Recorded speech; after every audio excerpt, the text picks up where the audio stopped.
Hey everybody, it's Jordyn or JRC, the SLP.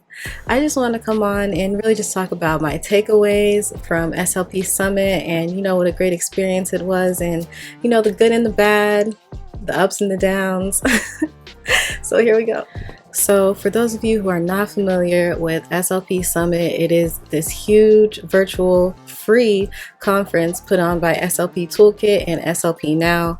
And first and foremost, I just want to thank them for giving me this opportunity, giving me this platform, because it's a huge conference, it's a huge audience, and I feel like I had some really important things to talk about, and I wouldn't have had the platform to do this without them. So shout out to them. And then on top of that, I feel like CEUs and all of the things that we have to do and pay for, it can just be a lot. So for them to have this conference with all these free CEUs, it just really opens up access for so many people, and I think that's great. I think it's so cool that they do this, because y'all know, academia and higher education, it can just be so hard to get into, hard to access, hard to get information, or expensive if it's not difficult. And so I just think the whole idea of SLP Summit is awesome.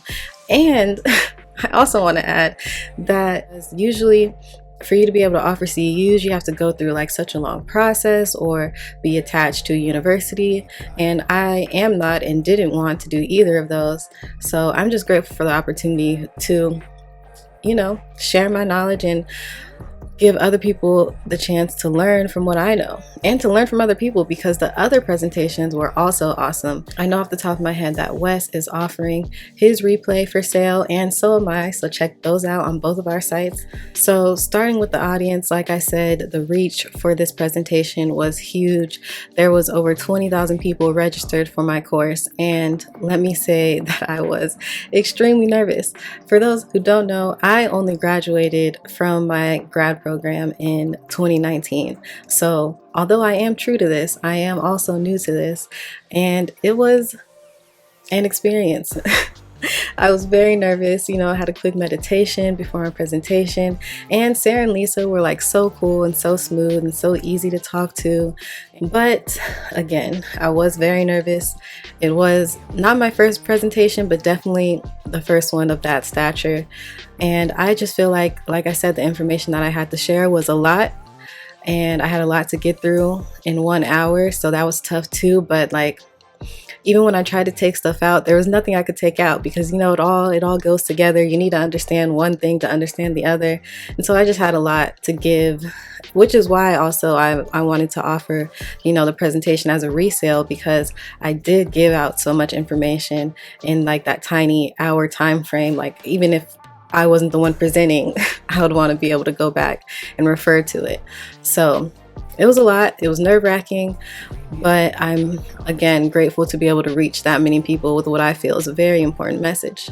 I really enjoyed the Q&A portion of my presentation, which for a lot of people can be really scary, because obviously you have no idea what people are going to ask. You don't want to feel unprepared. You don't want to stumble over your words and just look like you don't know what you're talking about, which happens to me a lot, because I feel like most of the time I know what I'm talking about in my head, and it doesn't come out the way that I want it to.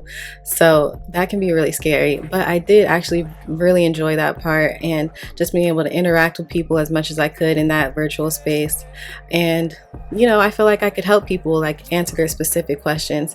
And so I'm also thinking about doing a Q&A video on YouTube. So if you have any questions for me that you want me to answer that are specific to your situation, or you feel like could help other people, I want to answer those. Send them my way. You can comment, you can DM, any of the above, email, all that.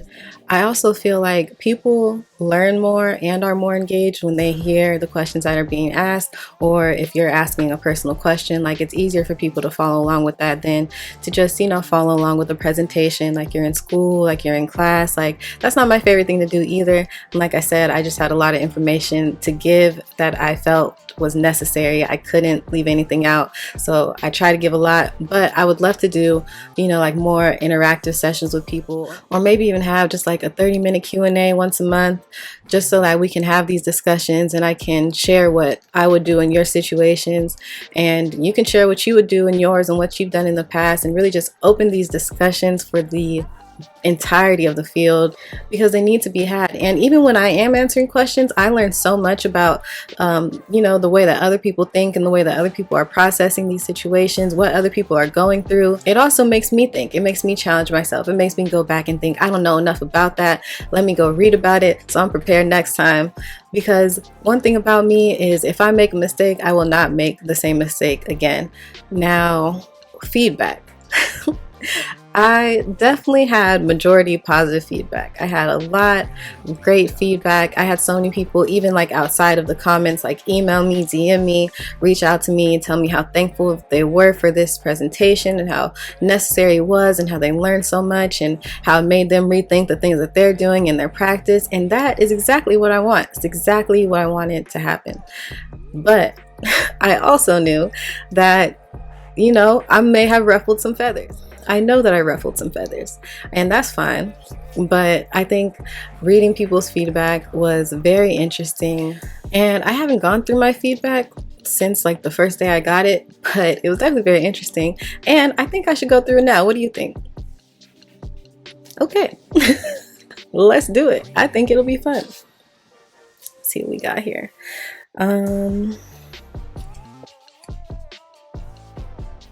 Get my email from Lisa. Shout out the homie. Lisa and Sarah are great. If you guys don't already know about SLP Toolkit, you should. I've talked about it a lot. It really helped me, especially in my CF year. And not only did it help me with like organization, but you can like plan.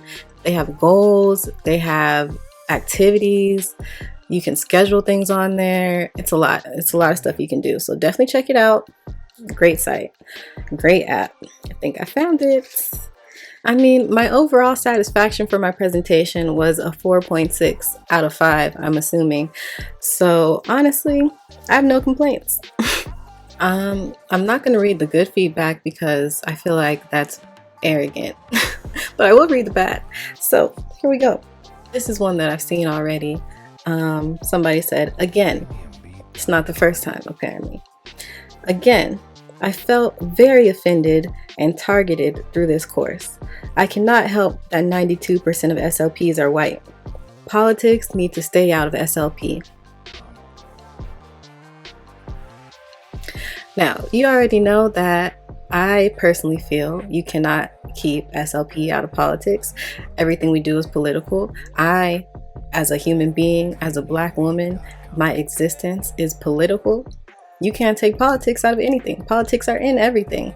Also, I'm not sure what was offensive about me stating a statistic that 92% of the field is white. It's just a fact. Not trying to offend anybody, I am upset that the presenter feels that many of us are biased. The thing is, again, this is objective. It has nothing to do with what I feel. Everybody has bias. I have bias. You watching this have bias. The problem is our bias impacts the way that we treat our clients and our students and our kids and our adults and our babies. It all has an impact. So yes, we all have bias. That's not the problem. The problem is when we don't work to mitigate our bias. Everybody has a bias, not just you, sis. Don't be upset. Get to the good stuff. This is a goodie. So, are we supposed to feel bad? Okay. So, are we supposed to feel bad that the majority of whites are SLPs? I think this person is confused. I think they mean the majority of SLPs are white. That's okay. I got it. Understood. So, are we supposed to feel bad that the majority of whites are SLPs? Are you not stereotyping the whites as racist? Assuming we are biased because we are white is racist. All lives and SLPs' lives matter, not just Black SLPs. I think that's a good one to end on. Yeah, I don't really have anything else to add to that except Black Lives Matter. I said what I said. I never said anything about white people being racist, but everything that I did say, I meant. So, yeah. So another thing that I said that I know really upset some people, but I meant every word, was that I have never felt at home in America. I've never felt like I belonged in this country. I never felt safe in this country. I never felt like this country protected me. And I just don't relate to people who are so proud to be American. It's never been, never got it. On top of that, I've been envious of my friends that, have another country that they can call home. I meant that. I meant every word. And a lot of people were upset with me for saying that. But my thing is, if you step outside of your shoes for a second and you think about me, my reality, the reality of most Black people, especially Black women, I'm just not sure why I wouldn't feel that way. I'm not mad about it. I just stated the way that I feel. It's my reality. I just want everybody to know it is never my intention to offend anybody, but also I'm not going to water down my experience anymore. I've done that. I've been there. I'm not doing it anymore. I'm just speaking my truth. I don't really understand how that might offend somebody. If it does, that's more on you than it is on me. So I would apologize for it, but I wouldn't mean it. I hope we can grow from this, and I hope my words resonate with somebody, and maybe a few people start thinking about things from a different perspective. That's my goal. But I think we should really focus on not trying to tell people about the experience that they've literally lived their entire lives. Yeah. So that's that on that. Thank you all for watching. If you have not checked out my SLP Summit presentation, Use Your C's Cultural Responsiveness, Connection, and Communication, check that out. It's available for you to own at jrctheslp.com. And, got a lot of other stuff like this right here, because your words matter, and you know that. And follow me on Instagram at jrctheslp. Check out my podcast, like, comment, subscribe, do all the things that, real supporters would do, because y'all are real and I need support.